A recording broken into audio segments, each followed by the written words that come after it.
கொண்டுதானே தர்கா நிர்வாகம் இதனால எங்களுக்கு பிரச்சனை வரும்னு எங்கேயாவது சொல்லியிருக்கா? இல்ல ஏதாவது அங்க இருக்கக்கூடிய முஸ்லீம் இதை பண்ணாதீங்கன்னு சொல்றாங்களா? இதை செய்வது இந்து சமய அறநிலையம் நீங்க என்ன தமிழ்நாட்டுக்கு இதை செய்வதே தமிழக அரசு தான்.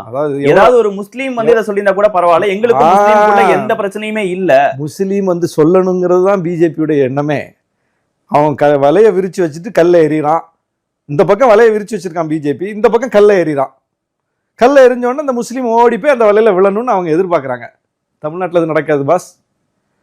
பாபர் மசூதி இடிக்கப்பட்ட போது இந்தியாவை பற்றி எறிந்தது, தமிழ்நாடு அமைதியா இருந்தது.